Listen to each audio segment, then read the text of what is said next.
नमस्कार, मैं हूं आपके साथ कुमार कुणाल धीरज। एपीएन के लोकप्रिय कानूनी प्रोग्राम लीगल हेल्पलाइन में आपका स्वागत है।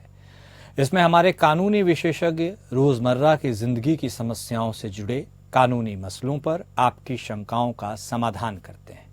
आप भी इस प्रोग्राम से जुड़ सकते हैं और फोन करके कानूनी राय ले सकते हैं। आज हम यूएपीए कानून पर कानूनी जानकारी देंगे। यूएपीए का फुल फॉर्म है अनलॉफुल एक्टिविटीज प्रिवेंशन एक्ट, यानी गैर कानूनी गतिविधियां रोकथाम अधिनियम। इस कानून का मुख्य उद्देश्य आतंकी गतिविधियों को रोकना होता है। इसके तहत पुलिस ऐसे आतंकियों और अपराधियों या संदिग्ध लोगों को चिन्हित करती है जो आतंकी गतिविधियों में शामिल होते हैं, आतंकी गतिविधि के लिए लोगों को तैयार करते हैं या फिर ऐसी गतिविधियों को बढ़ावा देते हैं। ऐसे मामलों में एनआईए यानी राष्ट्रीय जांच एजेंसी के पास काफी शक्तियां होती हैं। एनआईए महानिदेशक के पास तो यह अधिकार भी होता है कि जांच के दौरान वह संदिग्ध या आरोपी की संपत्ति की कुर्की जब्ती भी करवा सकते हैं। अगस्त 2019 में संसद में यूएपीए संशोधन बिल पास हुआ था। पहले जहां इसके तहत केवल किसी संगठन को आतंकवादी संगठन घोषित करने का पावर था, वहीं संशोधन के बाद इस कानून को यह ताकत मिल गई कि जांच के आधार पर किसी संदिग्ध खास को भी आतंकवादी घोषित किया जा सकता है। ये तो थी बुनियादी जानकारी। ज्यादा जानकारी देंगे हमारे आज के कानूनी विशेषज्ञ अधिवक्ता परमानंद पांडे जी। पांडे जी, आपका स्वागत है। लेकिन उसके पहले हम उनके पास जाएं। आपके पास भी अगर यूएपीए से जुड़ा कोई सवाल है तो आप फोन करके राय ले सकते हैं। हमारा फोन नंबर है 0120-612-7937 और 0120-612-7938।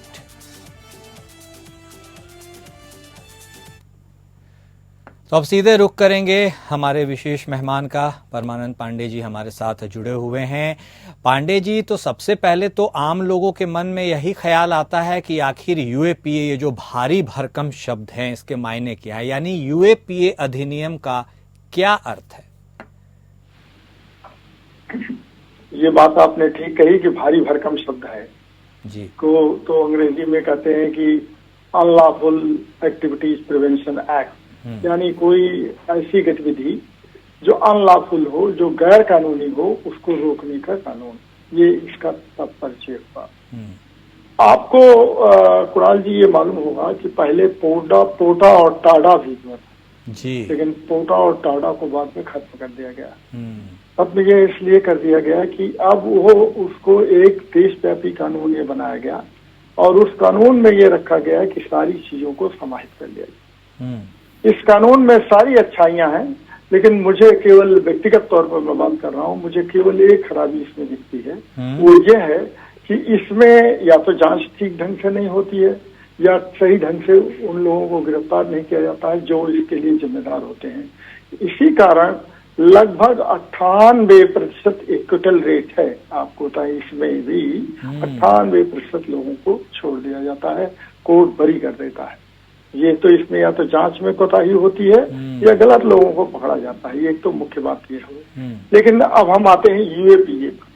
यूएपीए की जो बिगिनिंग है, जो शुरुआत है, ये आज से नहीं है। ये आप 1967 में, माने 6वें और 7वें दशक की शुरुआत में हुई थी। तब हुई थी जब आपको मालूम होगा कि बंगाल में नक्सलवाड़ी एक जगह है और नक्सलवाड़ी आंदोलन चला था। उस नक्सलवाड़ी आंदोलन के दौरान ये रखा गया था कि जो भी जिसको चाहते थे नक्सलाइट लोग, वो कहते थे हम कानून को मानते ही नहीं, कोई भी कानून होगा हम उसको नहीं मानेंगे, हमारा कानून चलेगा, जिसको चाहेंगे उसको मारेंगे और जिसको चाहेंगे उसको हम बलि का बकरा बना देंगे, जैसा चाहेंगे। तो उसमें यह हुआ कि लोगों को लगा कि ये केवल पूंजीपतियों के लिए है। कुछ दिन तक उनको समर्थन भी मिला, लेकिन बाद में आम जनता जब इससे प्रभावित होने लगी तो लगा कि अरे कुछ इस जगह का कानून बनाया जाना चाहिए जिससे इन पर रोक लगे। तो 1967 में इस कानून की बनाया गया। लेकिन लेटेस्ट आपने अपनी प्रस्तावना में भी कहा कि 2019 में इसमें काफी संशोधन कर दिया गया और अब तो ये स्थिति आ गई है कि केवल संगठन ही नहीं, अब व्यक्तियों को भी इसमें गिरफ्तारी की जा सकती है। जैसे अभी तक की स्थिति है, जैसे खालिस्तान फोर्स हुई या इत्तेहादुल मुस्लिमीन करके एक ऑर्गेनाइजेशन है, या तमाम ऐसे ऑर्गेनाइजेशंस हैं जो आतंकवादी गतिविधियों में लिप्त पाए जाते हैं। तो मुख्य रूप से यूएपीए का उद्देश्य भारत की एकता, अखंडता, संप्रभुता पर जो भी कोई आंच पहुंचाएगा वो यूएपीए कानून के अंतर्गत आएगा और उसके खिलाफ कार्रवाई होना निश्चित है। ठीक, ये है। बिल्कुल बिल्कुल, ये आपने बताया क्या अर्थ है और ये भी संभवतः कि क्यों इसे लाया गया। खैर, अब अगली बात करें तो वो यह है पांडे साहब की यूएपीए अधिनियम में गैर कानूनी गतिविधियों और आतंकवाद को कैसे परिभाषित किया गया है? अब देखिए, यह तो एक कमेटी बनी थी, उस कमेटी में पार्लियामेंट की ही कमेटी बनी थी। उस कमेटी ने ही कहा कि आतंकवादी गतिविधियां कैसे होती हैं। अब आप मान लीजिए पार्लियामेंट पर कोई अटैक हुआ, ये देश की एकता और अखंडता संप्रभुता पर कोई अटैक होना है, तो ये मान के चला जाता है कि ये एक आतंकवादी घटना है। या मिलिट्री की जीप जा रही है, मिलिट्री का कन्वाय जा रहा है, उस पर आप कुछ लोग आकर के छिप करके और कहीं से उस पर हमला कर देते हैं और उसमें जवान शहीद हो जाते हैं। या पुलिस के लोग ही कहीं पर अपनी ड्यूटी कर रहे होते हैं और उनको अचानक मार दिया जाता है। या आप लेटेस्ट घटना, और उसके पहले की थोड़ी सी घटना है, बहुत लेटेस्ट तो नहीं है लेकिन पहले की घटना है, 2008 में आप देखे होंगे कि एक आतंकवादी घटना मुंबई में हुई थी कि होटल में घेर करके और लोगों ने को मारा गया था। 26/11 जी जी जी 26/11, यू आर राइट, आप ठीक कर रहे हैं। 26/11 की घटना 2008 की। उस घटना में कितने लोग जो बिना हथियार के थे, किसी अबोध अनजाने लोग थे और उनको मार दिया गया। तो ऐसी घटनाओं को ये इससे लगता है कि आतंक फैलाने के लिए किया गया है। इस आतंक फैलाने के ये इनका उद्देश्य नहीं था, हो सकता मारने का ना रहा हो, लेकिन वो आतंक फैल गया उससे पूरे लोगों के बीच में कि ऐसी घटनाएं हो सकती है और इन घटनाओं पर अगर रोकथाम नहीं की गई तो देश की एकता और अखंडता और लोगों में समरसता का खात्मा हो जाएगा। इसी नाते देखा होगा कि मुंबई की घटना में कितने लोग मारे गए थे, मतलब जो कहीं से नहीं दोषी थे, निर्दोष लोग मारे गए थे। बिल्कुल। या पार्लियामेंट के अटैक में कितने लोग जवान भी मार दिए गए थे। ये इन सारी घटनाओं को आतंक का मतलब जो टेरर फैला कर दे, जो लोगों के बीच में एक ऐसी दहशत पैदा कर दे कि वो कोई और काम करने के लिए न जा पाए, यही इस घटना का उद्देश्य है। और यूएपीए कानून के तहत इन्हीं को रखा गया है कि यही टेररिज्म के अंतर्गत आते हैं और यही इनकी डेफिनेशन। जी बिल्कुल पांडे साहब, आपने बहुत एग्जाम्पल से इसको सरल बनाने की कोशिश की। अब ये भी बात आती है भाई कि जब ये इतनी विभत्स इन तरह की चीज इसमें होती है और इतनी सोचने वाली चीज है, तो आखिर यूएपीए लगा कौन सकता है, किसके पास ये पावर है, और यूएपीए कब और किन हालातों में भी लगाई जा सकती है? जी, आपने बहुत अच्छा सवाल किया। यूएपीए लगा कौन सकता है? देखिए, यूएपीए का इसमें सेंट्रल गवर्नमेंट को अधिकार है कि वो यूएपीए लगा सके। इसी नाते कई बार स्टेट गवर्नमेंट ने भी इसकी आलोचना की है कि देखिए, हमारे फेडरल स्ट्रक्चर को आपने थोड़ा सा आघात पहुंचाया है, क्योंकि इसमें पूरा का पूरा सेंट्रल गवर्नमेंट को पावर है। सेंट्रल गवर्नमेंट की इस चीज को यूएपीए कानून लगाने के लिए पूरी तरह से अधिकार प्राप्त है। ये पार्लियामेंट का एक्ट है, पार्लियामेंट ने इस चीज को दिया है, और कि पार्लियामेंट के एक्ट में ही ये बात रखी गई है कि सेंट्रल गवर्नमेंट जब चाहेगी तब लगाएगी। ये किसी स्टेट गवर्नमेंट को अधिकार नहीं है कि वो उनका यूएपीए लगा सके। वह रिकमेंड कर सकती है, वहां की पुलिस रिकमेंड कर सकती है, और इसकी जांच जो होगी वो एनआईए, नेशनल इन्वेस्टिगेटिंग एजेंसी करती है।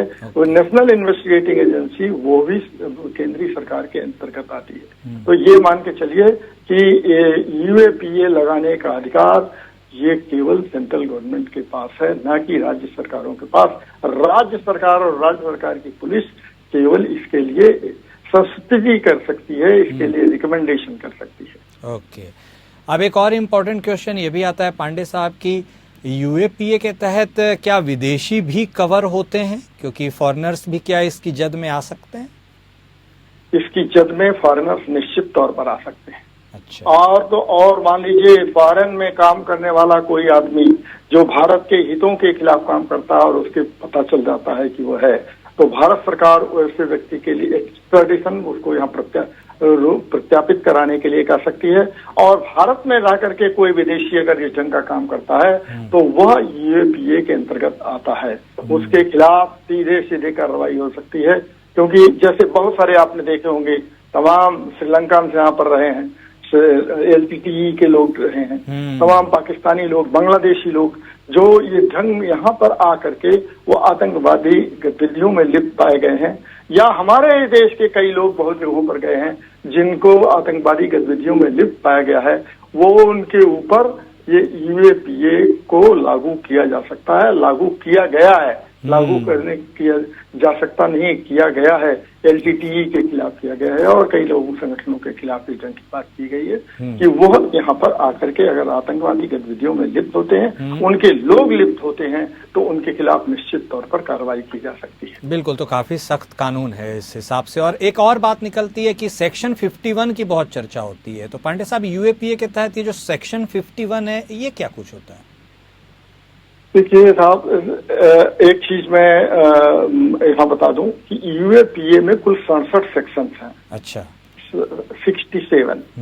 तो यूएपीए का जो ये 51 सेक्शन है, अब ये सर्च एंड सीजर की बात करता है। अच्छा। कि आपका मान लीजिए किसी ने कोई चीज यूएपीए के अंतर्गत किसी को पकड़ा गया, तो उसके खिलाफ सर्च जो जांच होगी उसका, और सीजर माने उसकी जब्ती का जो कानून होगा, वो सारी चीजें वो सेक्शन 51 के अंतर्गत आएंगी और वो सर्च और सीजर के तहत आया जाएगा।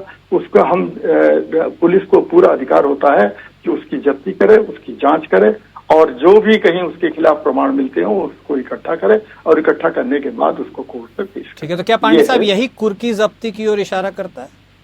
हाँ, यही कुर्की जब्ती की ओर इशारा करता है। ठीक। कुर्की जब्ती की तरफ यही इशारा करता है ये कानून, ये सेक्शन ही कुर्की जब्ती के लिए है ये। अच्छा। उसकी जांच के लिए और उसके जब्ती के लिए, उसकी चीजों को फ्रीज कर दिया जाए। मान लीजिए उसके यहाँ कुछ ऐसे पाए गए हैं और हथियार पाए गए हैं, कुछ ऐसी चीजें पाई गई हैं, तो उन हथियारों की जब्ती के लिए वो पूरी तरह से ये अधिकार प्राप्त होता है कि वो जांच करके उसको ले आया जाए। ठीक है पांडे साहब, अगला एक इम्पोर्टेंट क्वेश्चन ये भी है कि क्या यूएपीए संज्ञेय अपराध यानी कॉग्निजेबल ऑफेंसेस के लिए होता है? देखिए कुणाल जी, ये यूएपीए दोनों के लिए होता है। अच्छा। लेकिन ज्यादातर इसमें संज्ञेय अपराध माने कॉग्निजेबल ऑफेंस ही आते हैं।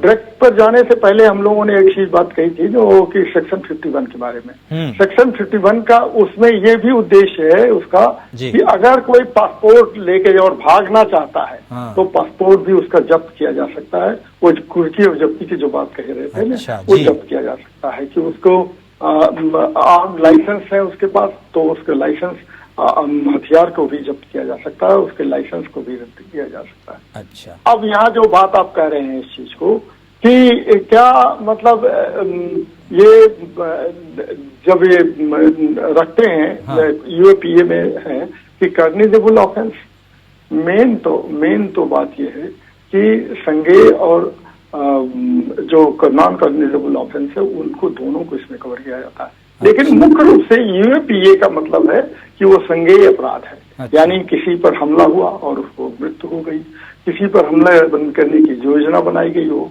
तो केवल ये एक चीज के लिए नहीं है, हमले की योजना बनाई गई हो।